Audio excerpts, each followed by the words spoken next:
You are listening to Imperfect Fifth, a podcast, offbeat conversations with music industry humans that we love. Today's episode is brought to you by Easy Visibility. Let Aaron Zimmerman be your visibility guide and visual storyteller, currently serving entrepreneurs globally. And by Double Take Productions. We have no tagline, we're just twins who have been taking photos, shooting and editing film, event planning, and more together since 2010. Be sure to nab your Rainbow Kitten Surprise hoodie or crop sweatshirt in our shop. Check out imperfectfifth.com/merch to see all of our current merchandise options, including small batch handmade earrings. Today, we have the unique pleasure of sitting down with our good friend Justin Kibbel, who is the marketing manager at the Sylvie in Madison, Wisconsin. He also runs a record label called This Means War, under which he is the manager of indie pop duo Seasaw. Listen on for more. I am Justin Kibbel. I live in Madison, Wisconsin, and I do a few things. My main gig is the marketing manager at a venue called the Sylvie, which is a 2,500 cap club here in Madison that was just built in September of 2018. So we do shows. We've had Death Cab for Cutie, Smashing Pumpkins, Nathaniel Rateliff, and a bunch of others already in the last 3 months that we've been open. So I do all the marketing for this venue. And then on the side, I also have a sort of I always struggle with what to call as kind of just like a label / management / booking company called This Means War. It's kind of just this little pet project I have, and it's mainly to do booking and some management for a band called Seasaw that is located here in Madison. So it's kind of under that umbrella. And Meredith has graciously helped us out and done some coverage for the band already in the past and as a fan. So big fan of you and your band and all the things that you do, my child. How are you doing right now with the new year and all the new stuff that's coming at you? I'm doing pretty good. I had a month off, basically, like the whole month of December. What? So because I lined up, I had to use some vacation before the end of the year. So I kind of lined that up with the holiday vacation and ended up having close to a month off of my real job. So I did some traveling and just kind of relaxed and got my bearings. So good job. You came in prepped. The rest of us are dragging right now. Yep. So This Means War is your baby, and that's where I believe it was the first moniker I was introduced to you under. But we read that High Noon Saloon played kind of a role in the beginnings of your project. I'm not certain if that's something you want to talk about or if you just want to talk about how This Means War came to fruition just because of all the different things that kind of led you in that direction. So before the Sylvie, I worked at the High Noon Saloon, which is a smaller club in Madison.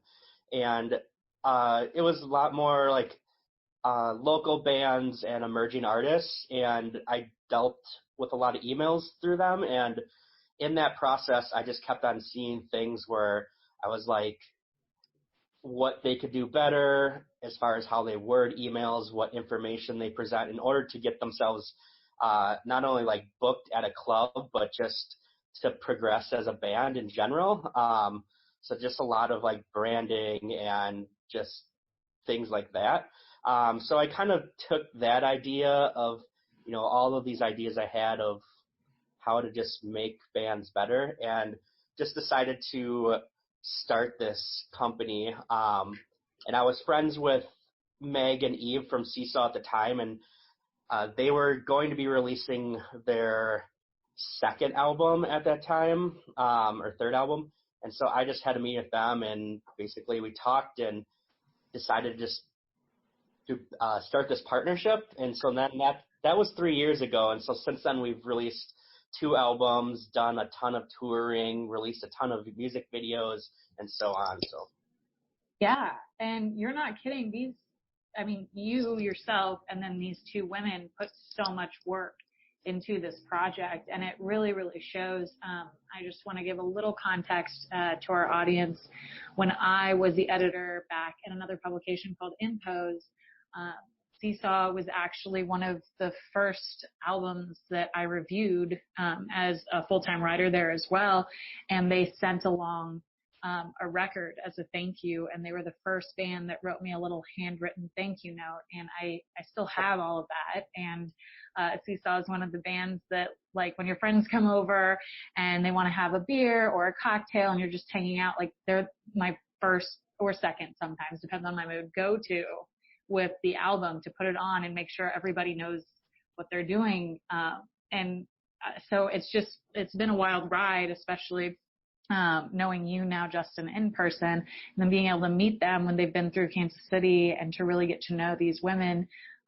It's just been crazy, and watching it all unfold because of your hard work is just amazing. So I just wanted to kudos on you and then both of them for doing what you're doing, actually.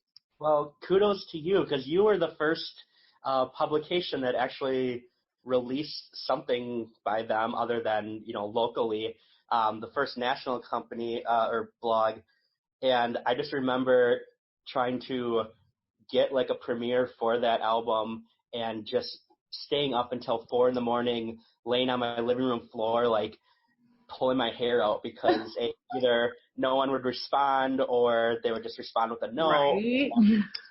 So, I mean, it's hard in today's world with, I think a lot of blogs are focused just on clicks and making and advertising. It's hard I think that emerging artists are, they're getting pushed down even further than they were before, where there used to be blogs that would focus mainly on emerging artists such as like Daytrotter or Impose and stuff like that. So I think those are becoming few and far between. So we really appreciate it. Well, thank you. See, it's wonderful. And I do want to let people know the industry it's nuts because it's such a small place. And I didn't realize that until I was getting ready to start Imperfect Fist. And just knowing people like Justin and like the women that he works with and people in your whole community, Madison as a whole, I know a few standout people there. And it's just amazing how the small batch like community can really work together to make some really amazing things happen, but it does require effort on all sides. But I did want to ask, just to backtrack a little bit and get to know just you and your personality a little bit more in depth, is I'd like to know what the first song or album that you remember hearing is or was. And then does that work of art have any influence on how you approach your career and what you do with everyone today? I mean, I think the first real tangible CD that I owned or had was Weezer's Blue album. And I remember asking for that album along with a Sony Discman for Christmas or my birthday at that time.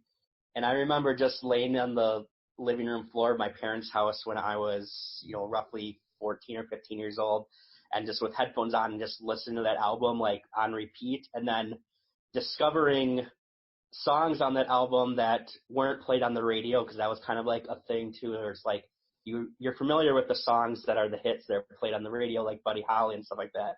But then son started to realize that there are tons of other songs on this album, and that those hits weren't necessarily my favorite, and I kind of explored that whole thing. Another one that sticks out was just Green Day's Dookie. I remember having that on cassette tape. So it's kind of the 90s, that alt-rock, Nirvana was kind of the original, like, listening habits that kind of shaped where I am now, I think. I see that. That makes sense. This popped up in my mind the other day, actually.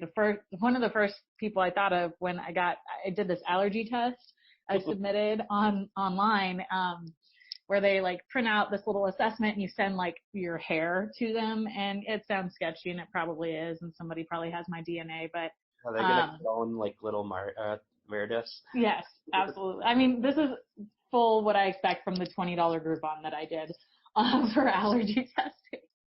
But what I will say is I got the results back the other day, and it turns out I have an aversion to cow's milk, which I know I'm not the only one, but I thought of you because I remember when you came here, you came to my house. You stayed here when Seasaw was in town last, I guess it was the tail end of spring, and you came in really late, and I was going to have to leave the next day. And I stayed up and I made us, well, I didn't make anything, but I like put together ice cream cones for us. And we sat here and we chatted over ice cream cones like we had been best friends forever. And I kind of feel that kinship with you. And so I'm very honored that you're taking time to talk and be one of the first guests on my podcast, as well as just like, I really value your friendship. So there's a little like inner kudos there. But I also wanted to just note that as soon as I found out that I had this aversion, I was like, okay, we need to come up with alternates to what kind of like ice cream deals I'll have to have next time you come through town. It was such a weird process in my head. But then it made me think, like, when we had the ice cream that evening, it was mint chocolate chip because that was really one of the only options I had. But given the chance to have whatever you wanted, what ice cream or brand of custard or whatever you so choose, what would you have? What's your favorite? I am a fan of this, I think it's called like Goo Goo Cluster, which is kind of like a turtle sundae type thing where it's like chocolate covered peanuts and caramel and chocolate. Oh my gosh. So that's usually my first choice. But the main problem I always have with that is I always like dig through and find all the chocolate covered peanuts and like eat those first, and then I'm just left with half a container of chocolate ice cream. And so I was thinking about just like buying a bag of chocolate covered peanuts and having just so I can keep pouring in there when I'm done. So yes, you speak directly to my heart. But yeah, I'm also a huge fan of Ben and Jerry's, and I find myself at the grocery store and just buying a container of Ben and Jerry's and then going home and watching Netflix and just eating the whole thing in one sitting. So hell yeah, you are my people. What has work been like for you the last couple weeks? I know we talked about how you got like a little bit of a break before the holidays, but do you guys have any big shows coming or anything that you'd like to talk to us about leading into 2019 at your venue? Yeah, I mean, coming up immediately we have Noname, which I am completely looking forward to. She released one of my favorite albums last year, and it's kind of cool because as a company, we've worked with her at the High Noon, and then she sold out the High Noon. We had her at Majestic, which she sold out, and now we have her at the much bigger stage of the Sylvie, which is awesome. So it's kind of cool watching like artists just continue to grow and move up throughout the venues. Beyond that, we have Dropkick Murphys in the end of February, and I've been a big Dropkick fan for, I don't know, the last 10 or 15 years. So I'm all about the rock and roll and the punk rock. So I think it's going to be a pretty crazy show. One of my all-time favorites is coming at the end of March, and that's Jenny Lewis. So totally looking forward to that. I think the last time I saw her, I ended up seeing her like 3 times over the course of like 2 weeks, which I think is approaching stalker status, but I'm not sure. It's okay. We don't mind that. It's fine. We had Seasaw. They just released their album. I guess it was late summer, early fall last year, right? It hasn't been too long. How do you think that this album was different or showed how they've progressed as a duo, specifically? Are there any like songs or anecdotes that you would like to specifically point out as like something that's evolved a little bit for them or something that you're super proud of? Yeah, so they released Big Dogs back in the beginning of September. So it's been like 3 months now. And if you listen to their kind of previous albums, they started off as more of kind of like a indie folk or folk pop duo. At one point, Eve played quite a bit of violin on some of their songs. There's a lot of acoustic guitars, things like that. And as kind of the albums have progressed, they've kind of morphed into more of this pop sound, indie rock pop band. So there's a lot more like synthesizers, electric guitars, drum samples and drum machine and things like that. I think this album that just came out is a lot more fun. It's a lot more upbeat, but it's also kind of a serious matter. Kind of the backstory of the whole album is they were at a music festival and they kind of had some gentlemen that were playing after them. I don't know if I'd call them gentlemen, kind of degrade them and kind of treat them poorly. And I think mainly because they were women and didn't offer them the time of day, which we see a lot, whether it's with sound techs or just emails in general, where I think women in today's society and music just aren't treated as equally as their male counterparts, which is unfortunate. So we're trying to like kind of address that. But anyways, this album kind of stemmed from that because there was a little altercation. The dude from the band was kind of swore at them and told them to get the F off the stage and stuff like that. So it came from a serious situation, but then as Meg and Eve were driving home from this festival, they kind of just, the more they talked about it, the more humorous it became about how this guy kind of just felt the need to like exert his male dominance towards them over just this petty situation. So a lot of the songs kind of address that. There's songs about worrying about nuclear disasters. There's songs about, I don't know, just about all the other things that people write songs about, love, life in general. But yeah, in general, these songs are just a lot more poppy and catchy and out there. They still retain the harmonies and kind of what made Seasaw as a duo, but I think just experimenting with that sound a little bit more. And I've gotten way into this album. I remember when you sent it to me and you're like, hey, you want to like test this out, see how they progress since then. And I just, it was very impressive off the bat, and to be able to make such wonderful music out of some quite systemic issues at this point. It means to give us all kind of hope for the industry and for balance and just for people in general to be better. So I greatly appreciate them coming out and bringing us big dogs. That being said, though, I do note, as you did, the theme of nuclear destruction in general.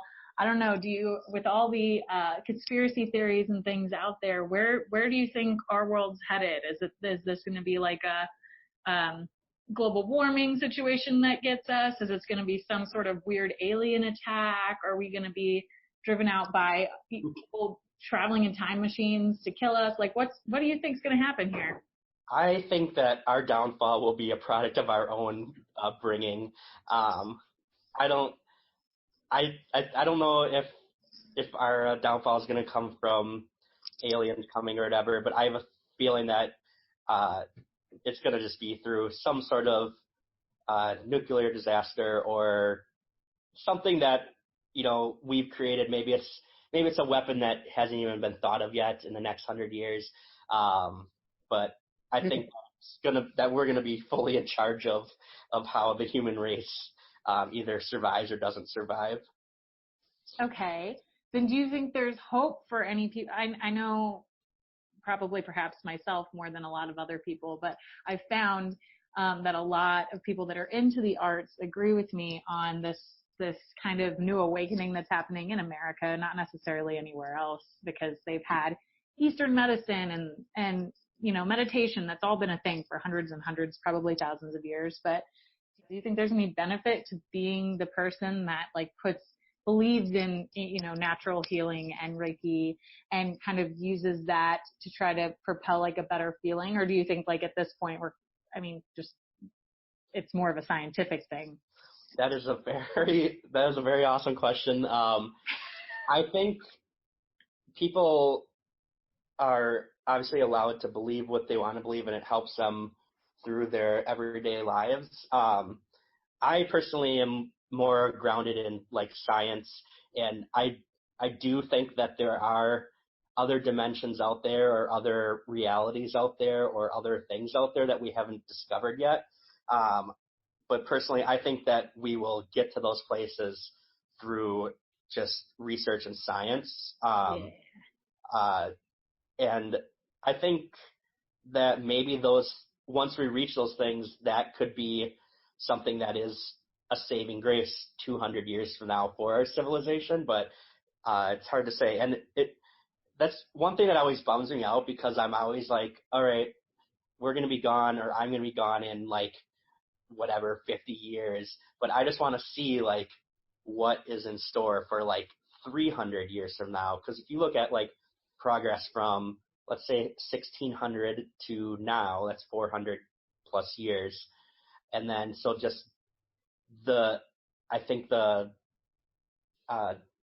way that society is progressing, that it's just going to be exponential. And, you know, that 400 years, we've got through a lot, but it's like not even a minute ounce of like what I think is in store for the next 400 years. We're not necessarily going to double that progress, but I think we're going to just like blow that out of the water. So I don't know. I just wish that in 400 years I could see like where we're at as a society. So hopefully that time travel comes before. Ooh, real question though. Do you think that cats are protective of people, or do you think that they're actually planning to kill us? Because I've read so many different articles, so across the spectrum on this, and you've met my cat. There's a chance that he's trying to kill me. I think that in cats' minds, I think they probably look at us as like their servants and that they're the superior species.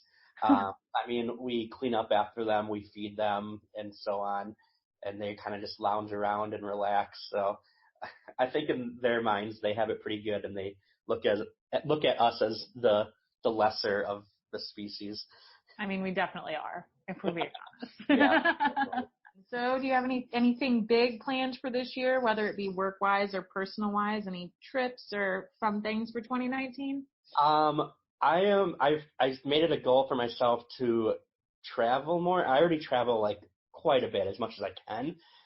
But my goal is to travel out of the country more. I figured while I'm sort of young that You're young, you're a child. Seeing like just other countries outside of the U.S. is probably in my best interest now, as opposed to when I am 65 years old. So I made it a goal to like every year travel somewhere that I haven't been before, and maybe do something just like off the cuff. So my two places that are on my radar right now, whether I hit them this year or next year, are Switzerland, and I also want to do some epic motorcycle journey in New Zealand. So those two I'm looking at. Yes. And go visit all like the little hobbit villages and stuff in New Zealand. Like, yes. Exactly. I have this, I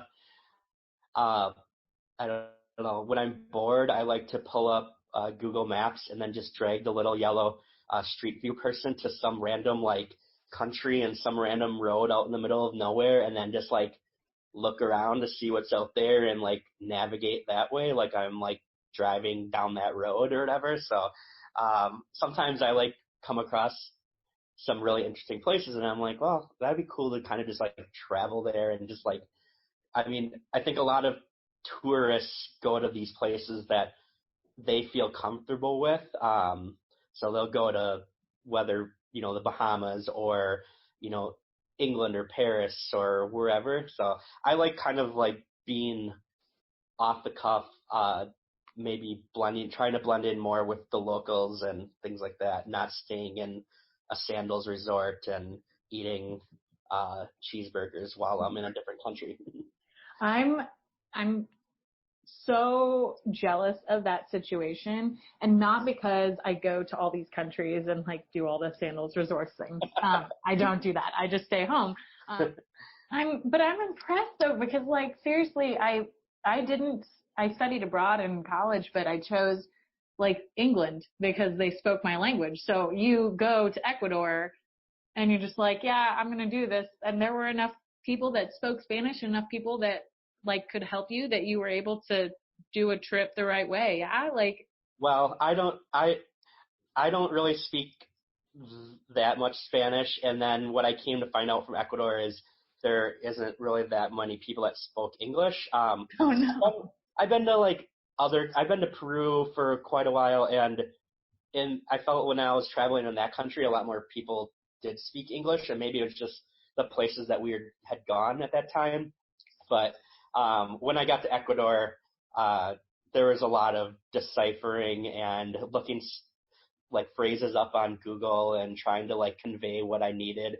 And a lot of the times I would go, let's say, out to eat and thinking I was going to get one thing, and then I ended up getting something completely different because I didn't know how to read the menu. Barriers.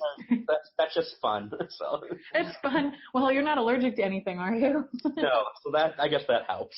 Oh.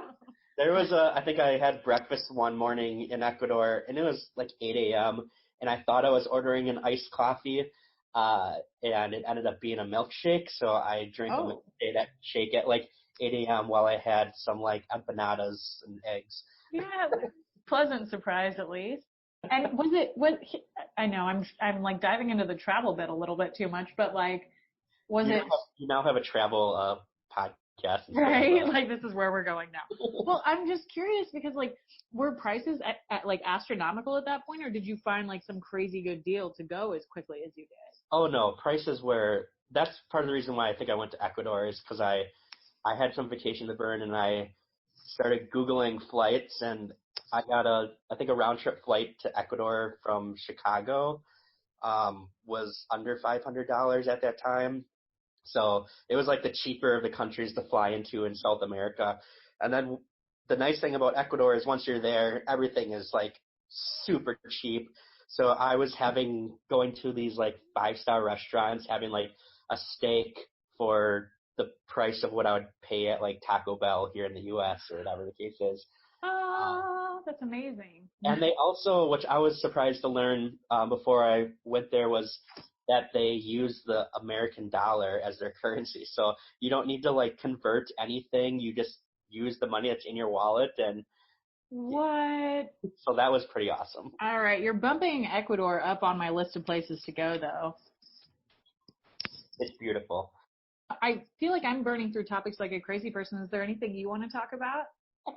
No, let's talk about like aliens or whatever you want to talk about. Well, okay. So, I mean, I'm always curious about like aliens and ghosts and stuff. So like, okay, first of all, let's go back to ghosts real fast just before I go off on aliens. But, just because we weren't on the subject of ghosts, but when I think of cats, I think of ghosts because like my cousin, and there are several other people, not just my cousin, who are convinced that cats like protect us from crazy spirits and stuff. And if you and I both think that, you know, they're after us, like, do you think cats can see ghosts? Do you think that's something that they communicate with? I think animals in general are able to sense other things that we as humans can't sense or see. I don't know if they protect us from that. Oh my God. What's happening? Hold on a second. Okay. So I don't know if they protect us from that, or if it's just a consequence of their senses maybe. But I've heard, like, the one story that pops up for me is we used to have a cabin in Rhinelander, which is in northern Wisconsin, and it was an old cabin. It was probably like 100 years old. My great-grandparents had stayed there and whatnot. But my cousin had lived there for a year over the winter, and he would always tell me stories of how his dog at the time would all of a sudden just like freak out for no reason, and all of a sudden just like go over to a random chair that no one was sitting in and just like stare at it like there was someone.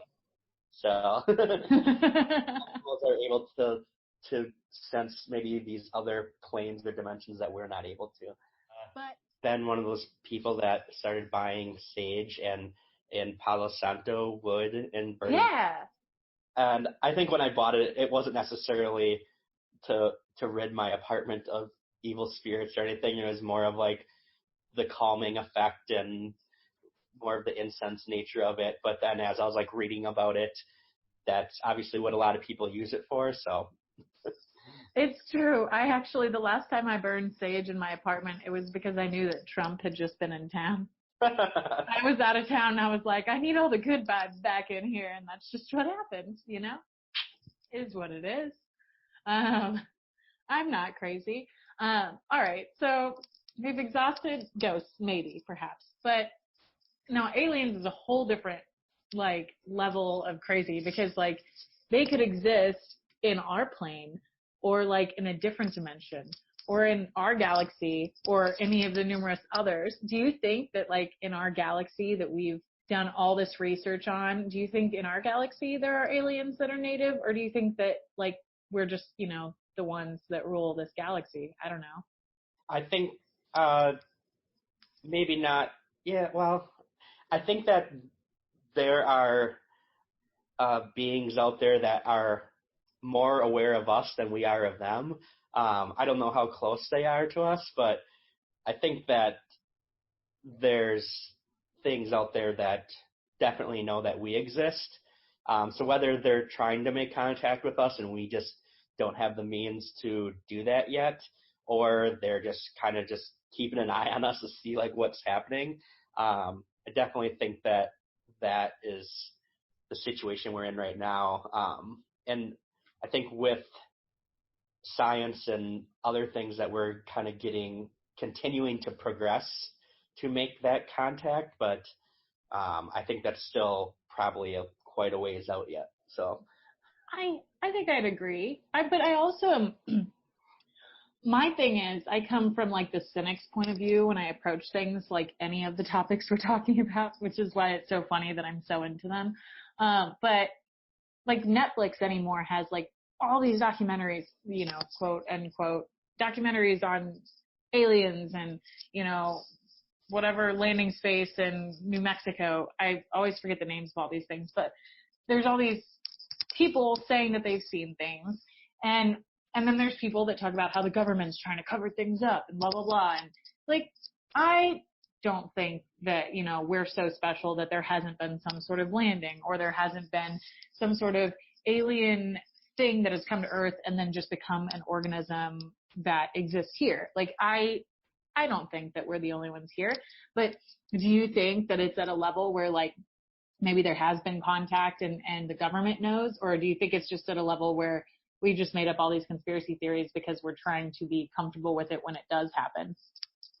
First off, I 100% agree that I think that there is organisms or things here that are not necessarily originated from here, like octopuses and squids, for example. Those They're creatures nuts. that's like nuts, and like there's already been some studies that kind of don't really link them to, you know, stuff that is of, or, you know, that they originated here on Earth.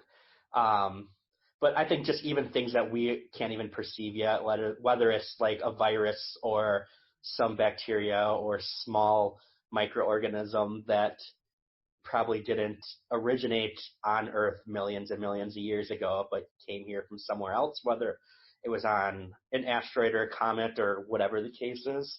But as far as the government covering things up, I think obviously they probably know or have a little bit more insight than what they release to the general public, and 100% of that info that they have isn't out here. But I don't think that they have, in my opinion, I don't think that there's like a crashed spaceship that they have in some underground bunker somewhere.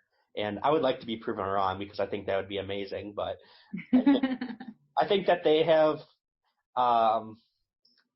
intel and kind of knowledge of maybe things that might be out there, but I don't know. And whether maybe that some of that is attempted contacts or things like that. But I think it's kind of hard because out of how many presidents we have now and how many of them have kind of been around during this whole Roswell phase. So whether it's, the last 15, 20 presidents or whatever the case is, then, obviously so many people know this information. And even if it's like classified, I would think that if there were things like this out there, or that they knew something more than what they are letting on, that information would start to slip out. Yeah, surface at some point, absolutely. Especially like if the president has passed away. I'm not saying any of our presidents are snitches, but like I would totally leave something in my will and be like, read this out loud. This is how this goes, because they can't get in trouble. Like whatever. Or just some random scientist that's working in a lab and he knows whatever the government knows, and he tells his cousin over a beer, and then his cousin tells someone else. So I don't know. I think that that hasn't come out yet is just a sign that the government's probably not hiding a whole lot of important information. I don't think that, honestly, like this administration or probably others before it, I don't know that they necessarily all have the mental capacity to deal with secrets at that. But you say what you say. I am what I am. Anyway, well, but then here's the other question. If the bunkers there aren't holding aliens, then like what's so top secret? Like what do you think we're holding in the bunkers? Or is it just some sort of trick that people are saying, oh, there's something in the bunker to keep our attention on the bunkers instead of where we should be keeping it? I don't know. I think that the government has a lot of bunkers and bases across the country and across the world, and most of them are probably as top secret as, say, Area 51 in Roswell or whatever.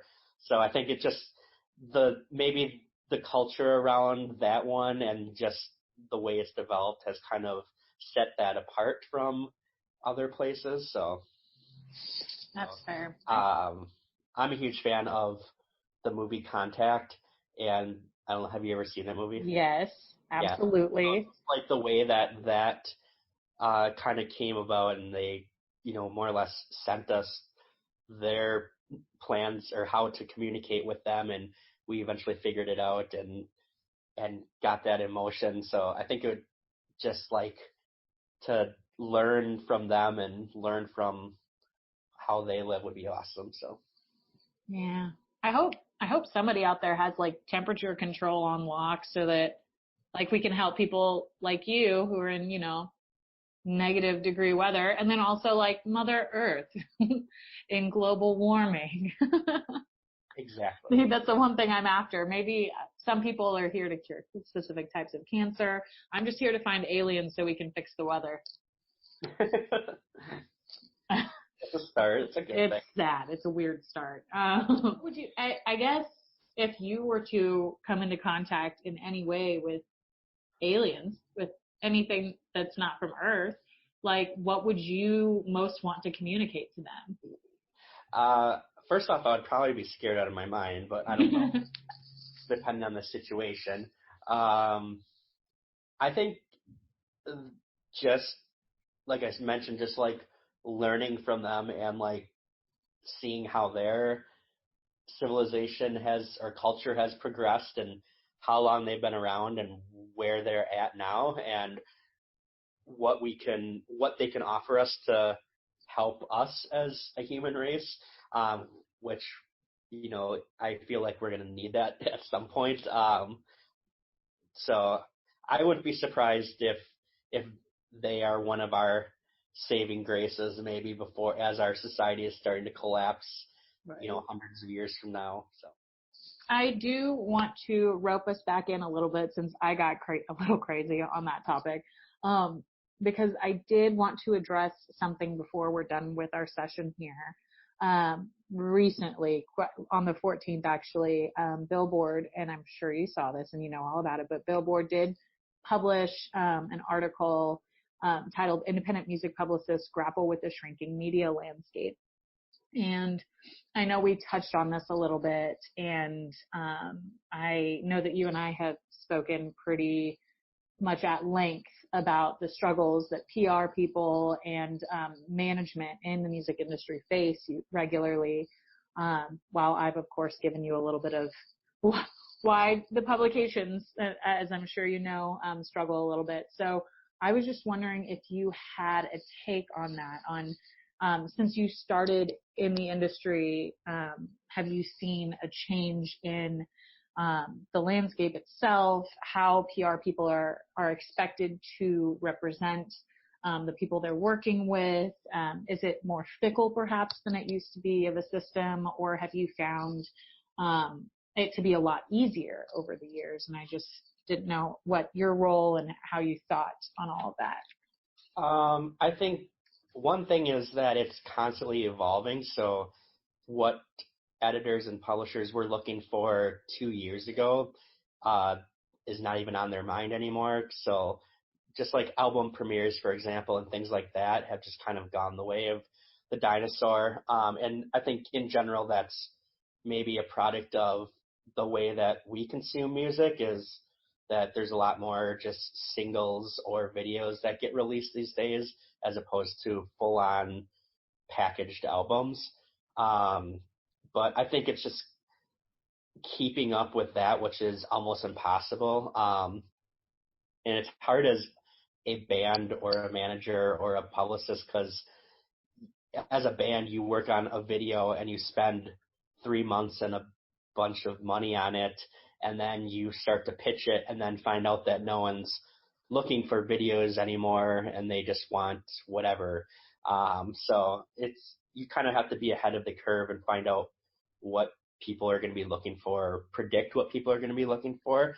But I think that the more independent blogs that are out there, or even just local alt weeklies in your hometown or whatever, are a big help for some of that stuff too. They have, independent writers and can publish.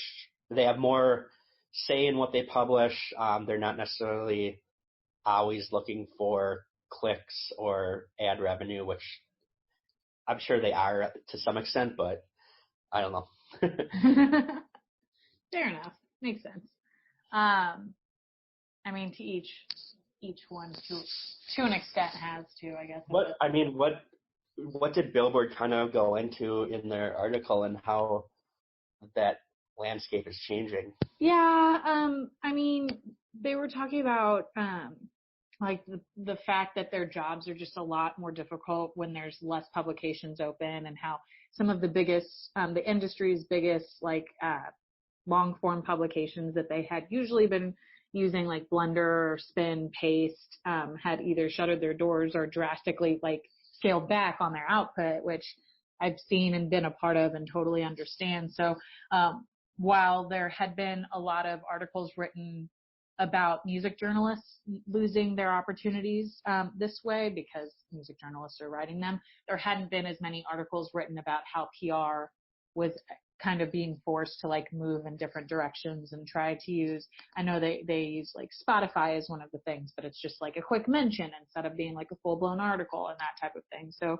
it was, at the end of the day, it was a lot of what like you and I already kind of know. There's a lot of common sense written into it, but they went very in depth with it to kind of explain the landscape to people who aren't necessarily already in the know of everything. So it wasn't, I had a couple of friends that had been mentioned in it, and then they talked about how like you have to build an ecosystem around your artists almost, so that they can have a hand more in getting their stuff placed than perhaps they would have needed to in the past, both with their presence on social media, the way they present themselves and all that jazz. So yeah, I think definitely like networking is a big part of it, and that's why some PR companies can charge, thousands of dollars for campaigns, and it's because they have that network and they know people that are able to play stuff.